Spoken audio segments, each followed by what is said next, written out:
Hey, what's good in the hood, YouTube? My name's Gray, you're watching Consoletronix, where recently I've been on a 16-bit binge, having picked up a copy of the Megadrive Ultimate Collection for the Xbox 360, a compilation of some of the system's best showings, as well as a few stinkers to balance the experience. Now, technology has moved on quite a bit since the Megadrive was cock of the walk, but for all the improvements made in graphics, music, presentation and scale within the industry, there is one factor that runs through gaming from PlayStation to Intellivision, and that's gameplay. The enjoyment that playing games brings, to me, was perfected in the 16-bit era, and no console exemplified that more than the Megadrive. So let's dive right in.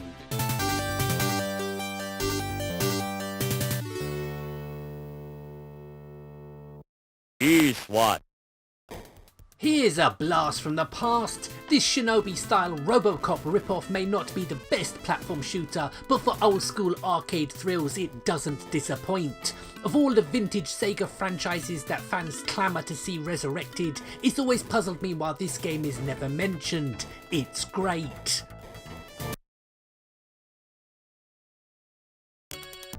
Can't say I've ever been a big fan of puzzle games, but when one comes along that captures my imagination, I take it to heart. GameGround is definitely not for everyone with its slow and steady style, but its mix of action and strategy has always kept me coming back for more.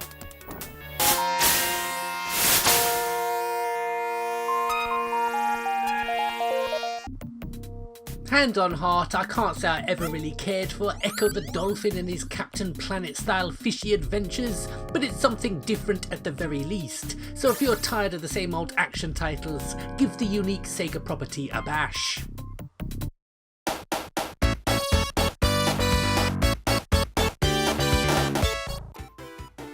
You knew this one was coming. Sonic the Hedgehog's maiden appearance on the video game stage lit the fuse for the Megadrive, and while parts 1, 2, 3 and Sonic & Knuckles are all on show, sadly no Sonic CD. Come on Sega, would it have killed you to include a few Mega CD or 32X titles? A bit of Phantasy Star Collection, Road Avenger, Snatcher or Knuckles Chaotix would have truly made this the ultimate collection.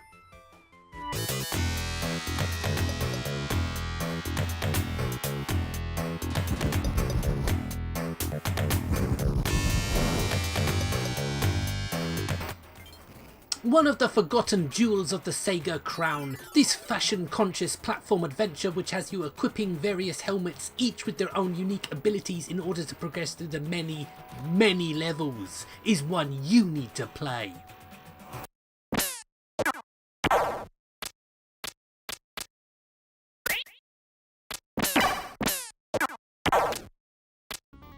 We might be missing some of Treasure's best titles like Gunstar Heroes and Alien Soldier, but we do have one of their lesser known but no less impressive offerings in Dynamite Headdy, an awesome game which, like Kid Chameleon, has you swapping heads for different effects. Probably the best game in this collection. I kid you not.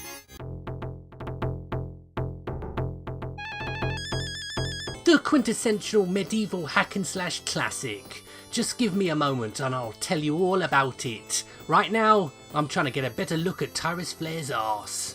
Right, this 1989 arcade port may have appeared on numerous other systems from Commodore 64, Amiga to the PC Engine, but none were fit to clean behind the cooker of the Megadrive conversion.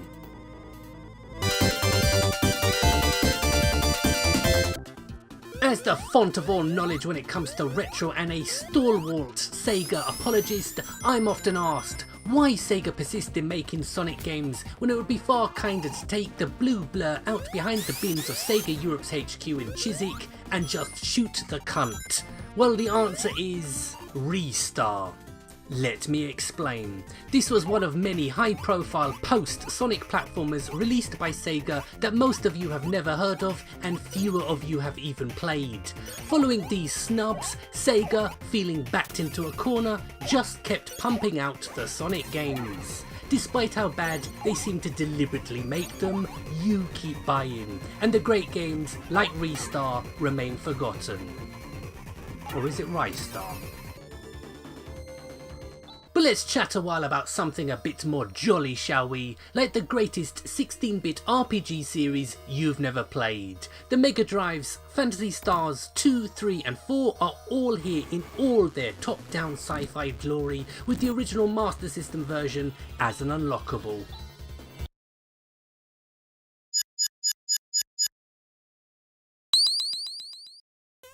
Also included for your gaming pleasure is the Bare Knuckle trilogy, better known in the West as Streets of Rage. Forget having to do all that overtime in order to afford the stupidly expensive third installment. Now you can play it in high definition on your Xbox 360 or PS3 for less than a $5. Ever wanted to play Golden Axe with more advanced weaponry? No? Me neither. Well, Sega gave it a go anyway with Alien Storm, a decent scrolling sci-fi shooter that's sadly not a patch on the coin-op original. Fun for a bit in 2 players, but it's got me thinking, where's all the shoot-em-ups at? Really? This is the only one we got? And the worst one at that? Come on Sega, sort it out. This is embarrassing. Now this is a bit more like it, but as good as it is, it's the only Mega Drive Shinobi game available. Shinobi 1 for the Master System is an unlockable, but no sign of Shadow Dancer or Revenge of Shinobi. Come to think of it, no Eternal Champions for that matter. How can you proudly boast of super sodding Thunderblade but not include a single 101 fighter? Very strange.